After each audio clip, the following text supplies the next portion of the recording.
Hi friends, welcome to our channel.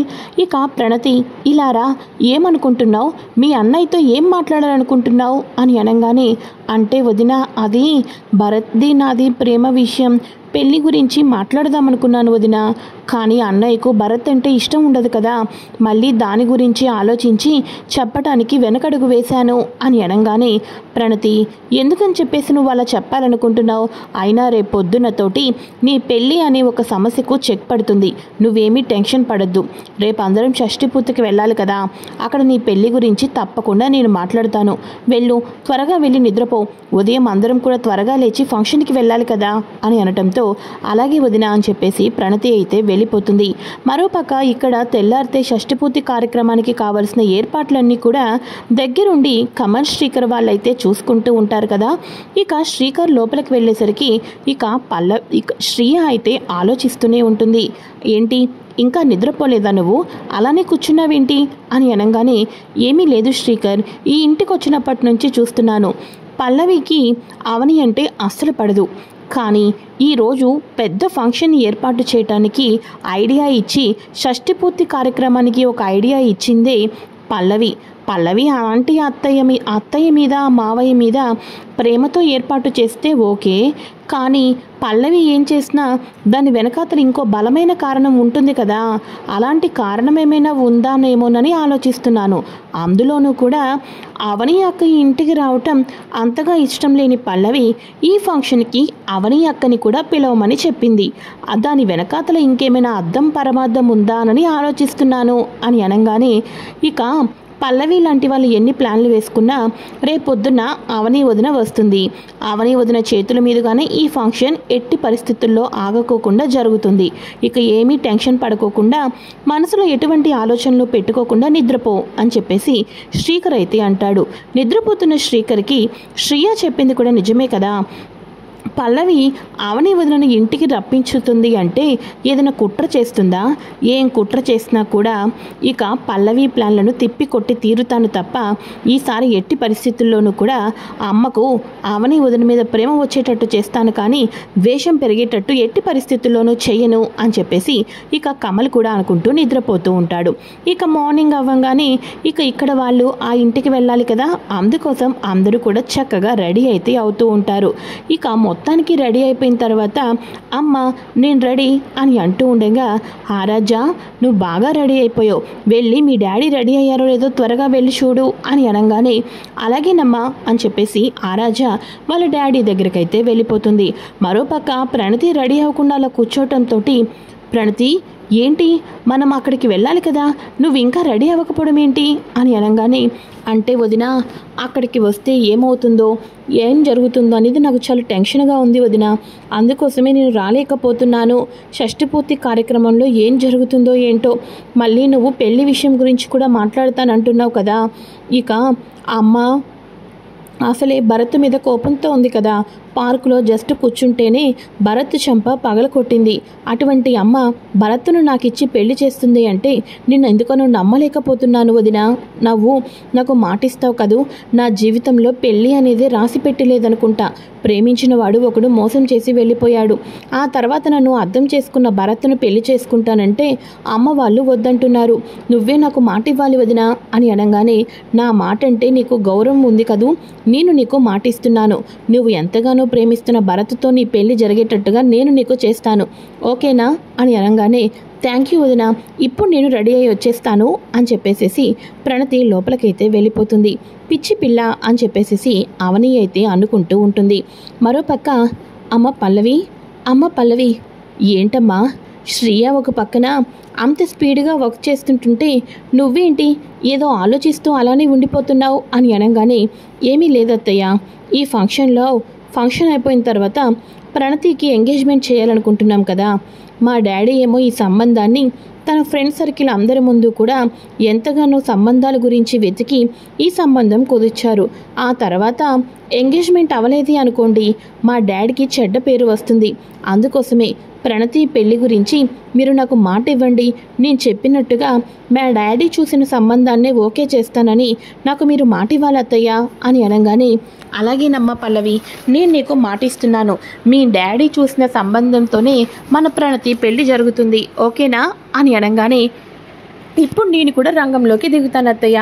ఇదేంటి అత్తయ్య ఇలానే ఉండిపోయారు, మీరు ఈరోజు ఇంకా పెళ్లి కూతుర్లా రెడీ అవ్వాలి, రండి రండి నేను మీకు రెడీ చేస్తాను అని చెప్పేసేసి పార్వతిని తీసుకుని వెళ్ళి చక్కగా రెడీ చేస్తూ ఉంటుంది పల్లవి. అయితే మరోపక్క అవని వాళ్ళ ఫ్యామిలీ మొత్తం కూడా ఫంక్షన్కి అయితే వచ్చేస్తారు కదా.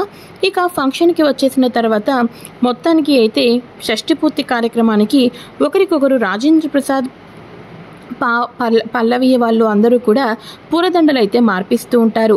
ఇక పార్వతి రాజేంద్ర ప్రసాద్ షష్ఠి పూర్తి కార్యక్రమం అయితే అంగరంగ వైభోగంగా జరుగుతూ ఉంటుంది. అందరూ హ్యాపీగా ఎంజాయ్ చేస్తూ ఉంటారు. అవని ఎప్పుడు కూడా నా ఫ్యామిలీ ఇలానే నవ్వుతూ సంతోషంగా ఉండాలి దేవుడా, ఎప్పటికైనా ఇలా కలిసిమెలిసి ఉండే రోజు తప్పకుండా రావాలి అని హ్యాపీగా మనసులో అనుకుంటుందో అనుకోదో, ఒక్కసారిగా పార్వతి అయితే ఈ సందర్భంలో నేను ఒక విషయం చెప్పాలి అని మీ అందరితో అనుకుంటున్నాను అని అనగానే, ఒక విషయమా, ఏ విషయం అది అని అంటూ ఉండగా, నన్ను చెప్పమంటావా చెల్లెమ్మా అని చెప్పేసి అనగానే, ఎందుకన్నయ్యా నేనే చెప్తాను అని చెప్పేసేసి ఇక చక్రధర్తో అయితే కూడా అంటూ ఉంటుంది.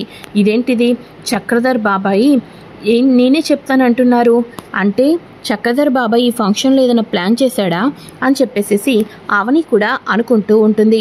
ఒక్కసారిగా ఏం చెప్పాలనుకుంటున్నావమ్మా, త్వరగా చెప్పు అని చెప్పేసి అనగానే, అవని వదినను ఈ ఇంట్లోకి మళ్ళీ ఆహ్వానించాలనుకుంటున్నావు కదా నువ్వు అని కమల అడగంగానే, చీ ఆపరా, ఎప్పుడు కూడా మీ అందరికీ మీ వదిన గురించే కానీ మీ చెల్లెల గురించి ఎవరు ఆలోచించరా? మీ చెల్లెలకు పెళ్లి వయసు వచ్చింది, మీ చెల్లెలకు పెళ్లి చేయాలి అనుకుంటున్నాం, మా షష్ఠి పూర్తి కూడా అయిపోయింది, కానీ ప్రణతికి పెళ్లి చేయకపోతే ఎలాగూ? ఈ ఫంక్షన్లో మీ అందరికీ ఒక సర్ప్రైజ్, ఈ ఫంక్షన్లో నేను నా కూతురికి ఎంగేజ్మెంట్ ఫంక్షన్ కూడా చేయాలి అనుకుంటున్నాను. పెళ్లి కొడుకు ఎవరో కాదు, ఇక అన్నయ్య గారికి ఎప్పటి నుంచో బాగా తెలిసిన వాళ్ళ కంపెనీలో వర్క్ చేస్తున్న వ్యక్తే. ఇలా రా బాబు అని చెప్పేసి అందరికీ పరిచయం చేస్తుంది. ఇదిగోండి ఇతనే పెళ్లి కొడుకు, ప్రణతికిచ్చి పెళ్లి చేయాలనుకుంటున్న వ్యక్తి ఇతనే అని చెప్పేసేసి పార్వతి షాక్ ఇస్తుంది. అవని వాళ్ళు పల్లవి అవని వాళ్ళైతే ఒక్కసారిగా షాక్కి అయితే గురి అవుతారు. ఇదేంటిది, భరత్ను ప్రేమిస్తుంది, భరత్ను పెళ్లి చేసుకుంటుంది ప్రణతి, ఇప్పుడు ఇష్టం లేని పెళ్లి చేసుకోవటం ఇది ఎంతవరకు కరెక్టు అని చెప్పేసేసి అవని అయితే ఒకటే భయపడిపోతూ ఉంటుంది. అయితే ఇక ఇదిలా ఉండగా, అమ్మ ప్రణతి, నీ గురించి ఇతనికి అన్ని విషయాలు చెప్పానమ్మా, నిన్నులా ఇష్టపడుతున్నాడు కాబట్టి ఈ పెళ్లికి నేను ఒప్పుకున్నాను, ఇలా రండి మీరు కూడా మాతో పాటు దండలు మార్చుకొని ఉంగరాలు మార్చుకుంటే మీకు కూడా ఎంగేజ్మెంట్ అయిపోతుంది అని చెప్పేసి అనగానే ప్రణతి కళ్ళమట కన్నీళ్లు వచ్చేస్తూ ఉంటాయి. ఇక అవని అయితే కంగారు పడిపోయి భయపడిపోతూ ఉంటుంది. ఇలా ఒకరికొకరు ఎంగేజ్మెంట్ చేసుకోవాలి అనుకున్న సమయంలో అక్షయ్ ఒక్కసారిగా ఆపండి అని అరవటంతో అందరూ షాక్ అయిపోతారు.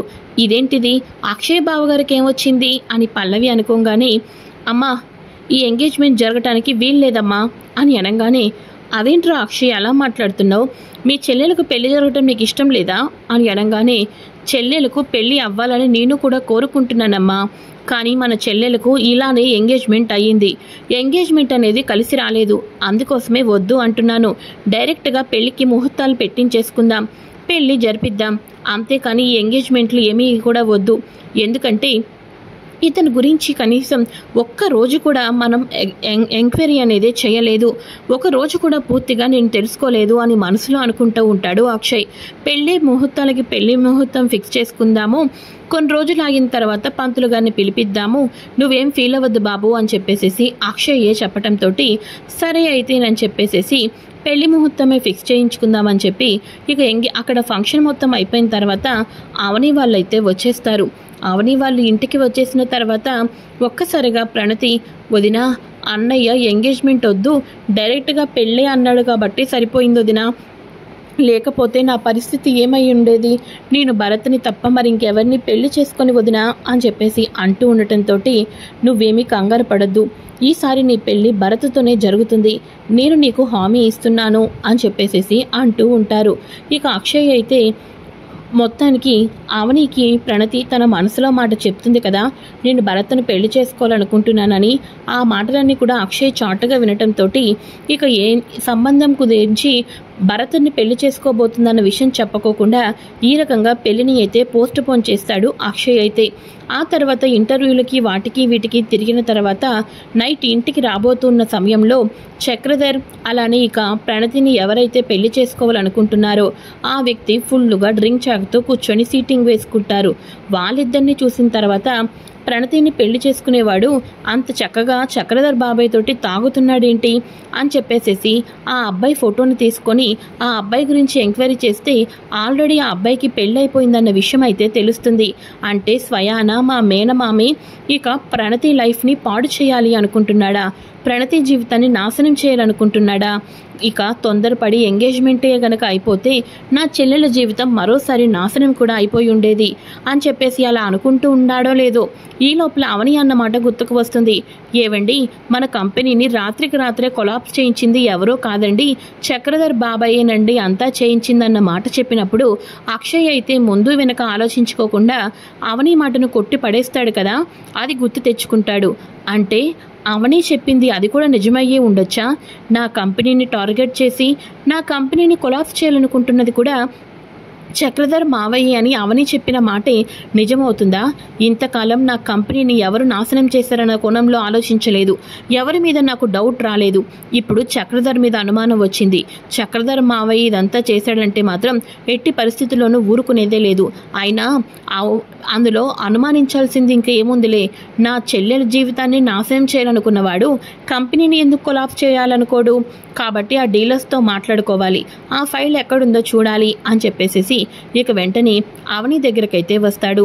అవని దగ్గరికి రావడంతో ఏమైందండి అని అంటూ ఉండగా, నన్ను క్షమించవని, ఆ రోజు నువ్వు నిజం చెప్తే నీ మాటని కొట్టి పడేశాను, కానీ ఈరోజు ప్రణతికి పెళ్లి ఇష్టం లేదు, అలానే మీ తమ్ముడితో భరత్తో పెళ్లి జరగటం కూడా నాకు అస్సలు ఇష్టం లేదు. ఇంకా మంచి బిజినెస్ వాళ్ళని చూసి పెళ్లి చేద్దాం అనుకుని ఈ ఎంగేజ్మెంట్ని ఆపాను. తీరా వాడు పెళ్లి అయిపోయిన వాడు, అలాంటి వాడిని తీసుకొని వచ్చి ఇక మా మావయ్య సంబంధం కుదిర్చాడు అంటే నువ్వు చెప్పావు కదా కంపెనీని కొలాప్స్ చేయాలి అనుకున్నాడు అని, అది కూడా నిజమే అని నాకు ఇప్పుడు తెలిసింది, నన్ను క్షమించావని అని అనగానే, ఇప్పటికైనా మీ కళ్ళు తెరుచుకున్నారు చాలండి, మీరు కట్టుకున్న భార్యను తప్ప ఇక మిమ్మల్ని మోసం చేస్తున్న మీ మావయ్య కూతుర్ని మాత్రం బాగా నమ్ముతారు. ఇప్పటికైనా మనకు మించిపోయింది లేదు, డీలర్స్ చేతిలో ఫైల్ ఉంటుంది, ఆ ఫైల్ని మనం తీసుకొని వచ్చి లా ప్రకారం గనక ముందుకు వెళ్తే పోయిన కంపెనీలు, పోయిన షేర్సు, ప్రాజెక్ట్స్ అన్నీ మనకి తిరిగి వస్తాయి. మనల్ని ఎవరైతే మోసం చేశారో వాళ్లకు బ్రేకింగ్ న్యూస్ చూసి గుండెల్లో రైళ్లు పరిగెత్తాలి అని చెప్పేసి అనగానే, అవును అవని, నిజమే, నువ్వు చెప్పింది కూడా నిజమే, చక్రధర్ మావయ్యకి తెలియకోకుండానే దెబ్బ కొట్టాలి, ఫాలో అవుతూ ఉండాలి, ఎక్కడికి వెళ్తున్నాడు, ఏం చేస్తున్నాడు, ఇప్పుడు మన ఫైల్ ఏ కంపెనీలో ఉంది, ఎవరి చేతుల్లో ఉంది అన్నది తెలుసుకొని మనం ముందుకు వెళ్ళాలి అని అనగానే, అది కాదండి ప్రణతి పెళ్ళి అని అంటూ ఉండగా, ప్రణతిని చావు బతుకుల్లో ఉండి కాపాడింది భరత్. ఇప్పుడు నాకు అర్థమైంది, ప్రణతి ఇష్టపడుతున్న భరత్తో మాత్రమే పెళ్లి చేయాలి అని చెప్పేసేసి. కాబట్టి ప్రణతి పెళ్లి భరత్తో జరుగుతుంది, కంపెనీ పోయిన కొలాప్స్ అయిపోయిన తిరిగి కంపెనీ కూడా వస్తుంది. నువ్వు నా పక్కన ఉండి అనుక్షణం నువ్వు నా పక్కన ఉంటే ఇక పోయిన ఫైల్స్ అన్నీ కూడా చేతికి వస్తాయని నాకు నమ్మకం కుదిరింది అని అవని అనగానే, ఇక అవని అక్షయ్లు చక్రధర్ ముక్కు పిండి అయినా సరే ఫైల్ని సంపాదించాలని ఇద్దరూ ఒక మాట మీద నిర్ణయం తీసుకొని ఇద్దరు కలిసి ముందుకు అడుగు వేస్తారు. ఇద్దరు కలిసి అడుగు వేయటంతో ఏ రకంగా సక్సెస్ కాబోతున్నారు, రానున్న ఎపిసోడ్లో పల్లవి వాళ్ళు ఏ రకంగా షాక్కి గురి అవుతున్నారు, ఈ లేటెస్ట్ ఇన్ఫర్మేషన్ అంతా కూడా ముందుగా తెలుసుకోవాలి అనుకుంటే ఫ్రెండ్స్ ఛానల్ని సబ్స్క్రైబ్ చేసుకోండి. ఈ వీడియో కనుక